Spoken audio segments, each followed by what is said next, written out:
Nothing we say is investment advice. Please pause on all 3 pages of this disclaimer and read it. Greetings, Algo artisans. Nick Pietruzzello here. We're going to cover a subject today, trading psychology, that I think doesn't get enough attention. A lot of people ignore it because they feel like if they know how to trade, then they'll win. And while there is truth to that, trading psychology is a very tricky thing. It's inherent in markets, and it's used against you. Now, I don't think they mean to use it against you, they being the market makers, the big boys and the big girls. However, that's what ends up happening. So let's break it down, right? What's trading psychology really based around? We're going to take a look at greed and fear. We're going to go over to Investopedia and start to dig a little bit deeper into the more professional way of talking about it. But I want to use a couple of real life examples of greed and fear, and then we'll come back to this example as we talk about the more involved descriptions of trading psychology. So let's jump right into it. This is Bitcoin. This is the daily chart, and this is going back to November or so. There's been a lot of usage of fear and greed in the market.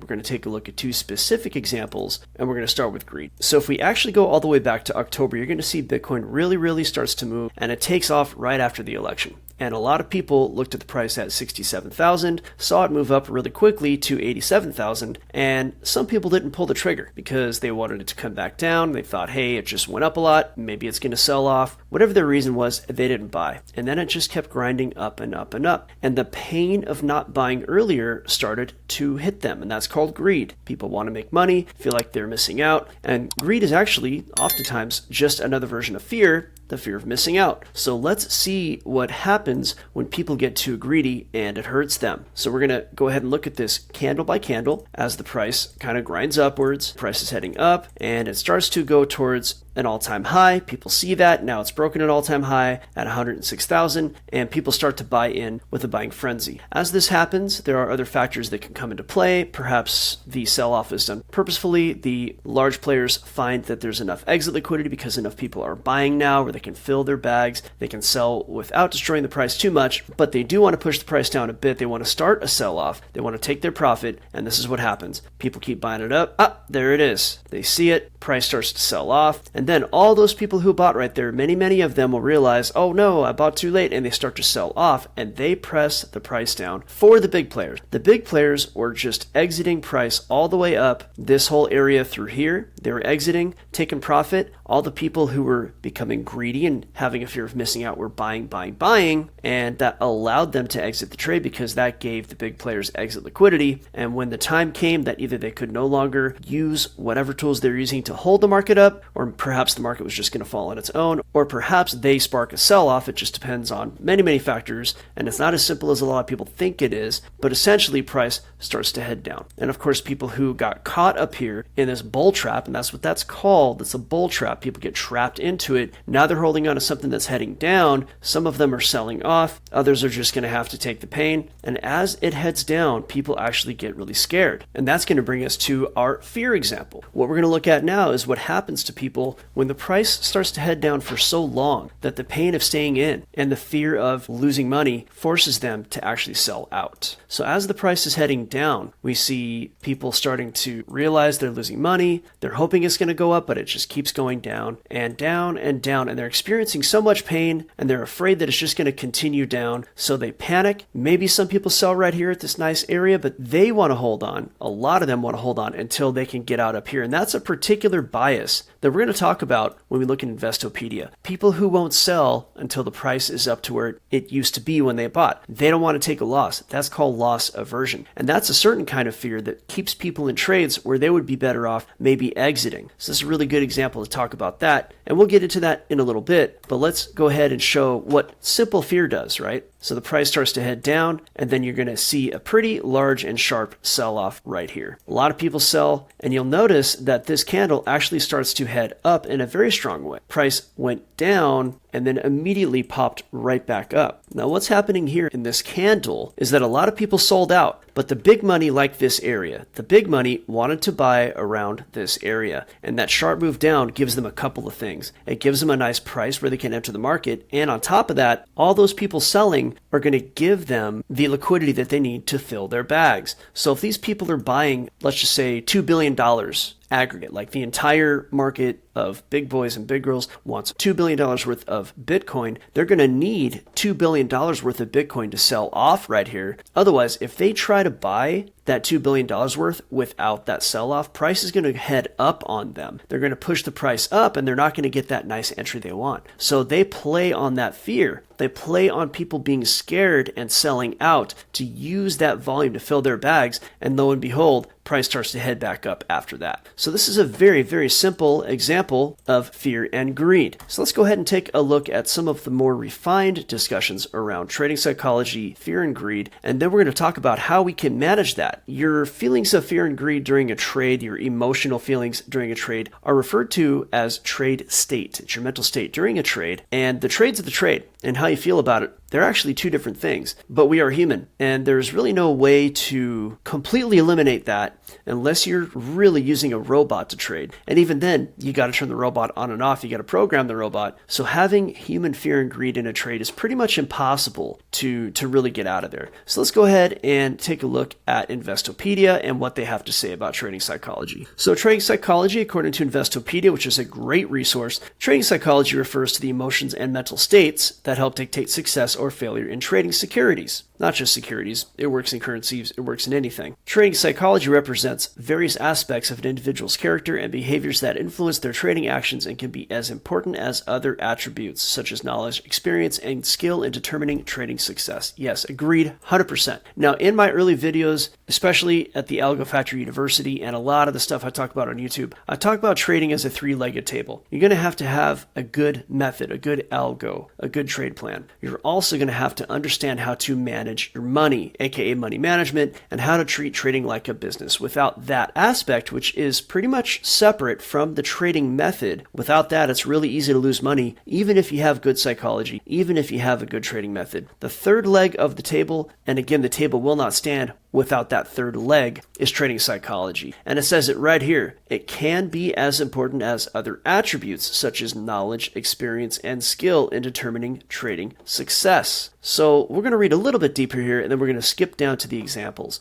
It says here, discipline and risk-taking are two of the most critical aspects of trading psychology, since a trader's implementation of these aspects is critical to the success of their trading plan. Fear and greed are commonly associated with trading psychology, while things like hope and regret also play roles in trading behavior. Very, very great summation right here. We're going to dig a little bit deeper into some of the examples, right? The emotional state, your trade state, is going to be affected by a few things. We talked about greed, we talked about fear, and then there are some very specific biases that occur in investing and trading. And a bias is basically a prejudice. It's a prejudice in the strictest of terms. We're not talking about, racial prejudice or anything like that. We're just talking about looking at a situation and having judgments that don't really involve the situation itself, but they involve your conception or your view of the situation based maybe on past experience usually. So for example, you might look at a trade and it looks like a trade that you took before and you lost that trade even though it was a good setup. So you might assume like, oh, well, I don't like this trade because you had a bad experience. The trade setup is the trade setup. The probability of the win is going to be pretty much the same as long as all the conditions are the same as the last time you took the trade. But because you took that trade and lost it, you'd be like, oh, I don't like that trade. And that's a bias. It's got nothing to do with the trade. So let's take a look at some of the behavioral biases as according to Investopedia. There's mental accounting, which refers to the propensity of persons to treat different sums of money differently by allocating it into mental categories or buckets rather than treating all money as interchangeable. This is an interesting example. Let's just say that you hold two different stocks, and one stock is in profit and the other stock is at a loss.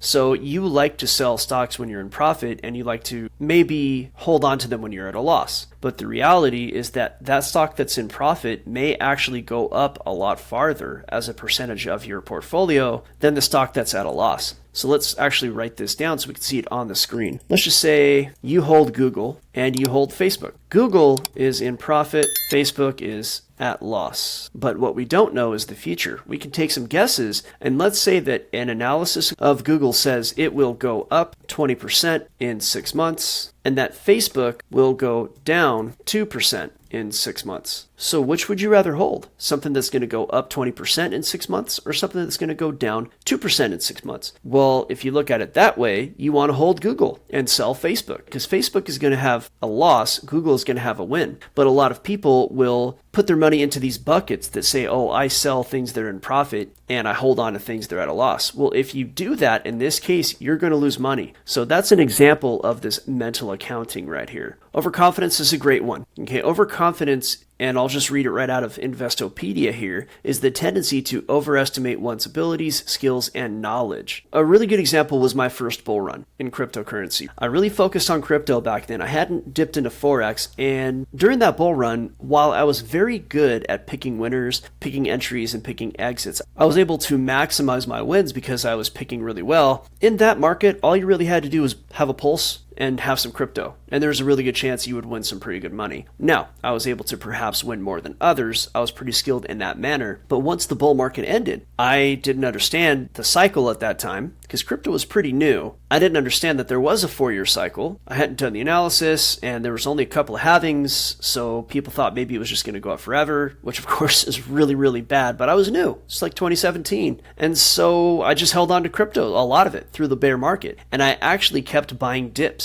And it just kept going down and down and down. So I had an overconfidence in my capability to sell cryptocurrency, and in reality, I had a lack of understanding of that market, and that did result in some substantial losses. What it also did was cause me to go ahead and pay some mentors and learn how to trade like an adult. Now, there's also herd behavior, which is pretty self-explanatory. Reading it right out of Investopedia, herd behavior states that people tend to mimic the financial behaviors of the majority of the herd. This has to do with natural human desire, feel like a part of the crowd, and it will influence investors. For example, Trump coin just launched a few days ago, and my mother-in-law wanted to know about how to buy it. And she asked when it was pretty much at the top. Had I told her how to buy it, or had I gone and done it for her, she would be losing money right now, because everybody was asking about how to buy it at that time. And this can be a problem with following the herd. The smart money is oftentimes contrarian. Not simply contrarian, but they will use a contrarian mindset along with technical and fundamental analysis to choose when to take advantage of the herd for exit and entry liquidity. Just like we talked about in the example before with Bitcoin, where everybody was buying, and that exit liquidity allowed the big boys to sell out very slowly without hurting the price, right? That kind of thing happens. There's also the emotional gap, which refers to decision making based on extreme emotions or emotional strains, such as anxiety, anger, fear, or excitement. Emotions are often a key reason why people make irrational choices,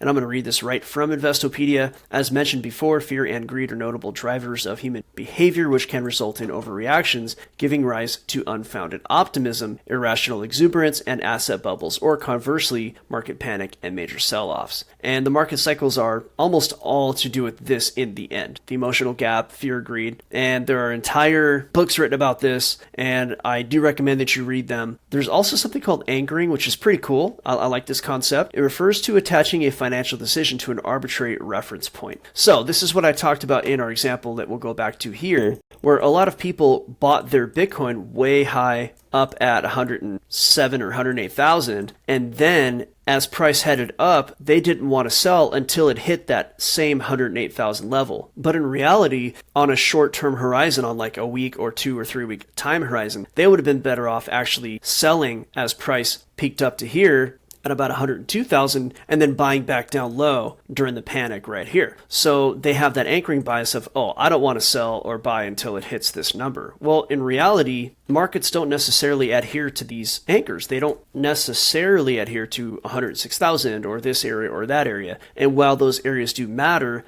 basing an entire decision on that oftentimes is too simplistic and really leaves out a lot of analysis. I'm not saying it never works. I'm saying it often doesn't work. Self-attribution is an interesting bias. It's related to the kind of bias that I experienced in that bull market where I thought I was a genius because I made a bunch of money in 2017, and then in 2018 I lost a bunch of it, and at that time I was probably just like, oh, this is really bad luck. But in reality, it was not understanding the market, and the wins came from being in the right market at the right time. And while I can attribute the expansion of those wins and the optimization of those wins to my skill set, that skill set did not matter as the bear pushed prices down. When you attribute the wins to your skill and you attribute the losses to bad luck, that is a form of delusion, self-attribution, and it's not really healthy for trading. And loss aversion is super common. It's one that I still actually struggle with from time to time, and the reason that I can get around it is because I know I struggle with it. It's the whole psychology around the first step to fixing a problem is admitting that you have a problem. And people who are afraid to lose are going to not trade based on the plan. So as it's read right here, loss aversion is a common psychological error that occurs when investors place more weight on the concern for losses than the pleasure for market gains. Losses prompt more emotional reactions within investors than the impact of the equivalent amount of gains. In other words, they're far more likely to prioritize avoiding losses over making investment gains. As a result, some investors might want a higher payout to compensate for the losses. If the high payout isn't likely, they might try to avoid losses altogether, even if the investment's risk is acceptable from a rational standpoint. So basically, it means that they want outsized gains when regular gains might be good enough, and so they will miss out on gains altogether because they want to have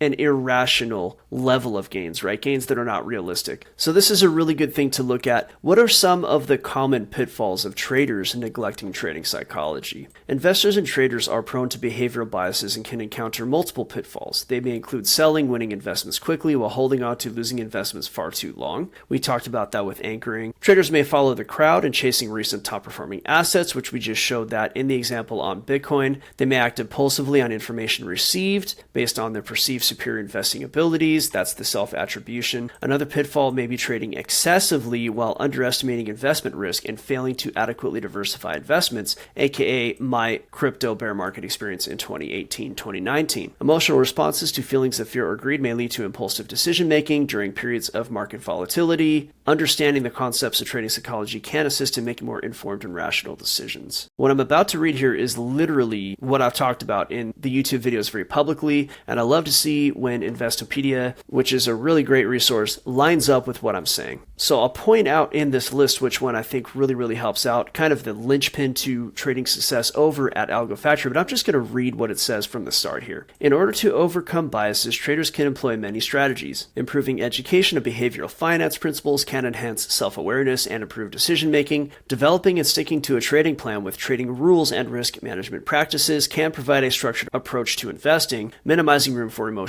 decision-making. That right there is like the Algo Factory key to success. What we do at Algo Factory is we help you learn how to build your own plan, a systematic, measured plan that leaves no room for objectivity, no room for emotions in the trading matrix, right? So you're just taking your trades based on what the charts say. And that's the end of it. You're taking your trades on the information that you have put together based on your trading plan, and how you feel about any of it really doesn't matter. What other people say about it, other people's technical analysis, the news, none of that's going to affect what you're doing, with the exception of the news being a great reason for, say, somebody like me to stay out of a trade. If I see that there's going to be economic data coming out, or if there was some surprise news, I go ahead and I step back from trading, and I let all of that get digested by the market and let the technical market unfold. Aside from that, I really avoid anything besides my own plan, and I stick to it, which is kind of elaborated here by Investopedia, performing their own objective fundamental or technical analysis research on investment opportunities and seeking a range of data to support the analysis, including contrarian perspectives, and that can assist in avoiding herd following behavior and challenge existing beliefs. So this is really key. And at Algo Factory, all this stuff is built in. It's part of the success of traders to build that plan, and we're very good at doing it. So come on over to algofactory.tech. Learn how to trade like a hedge fund pro. I look forward to seeing you over there, and we'll see you on the next video. Thanks for watching.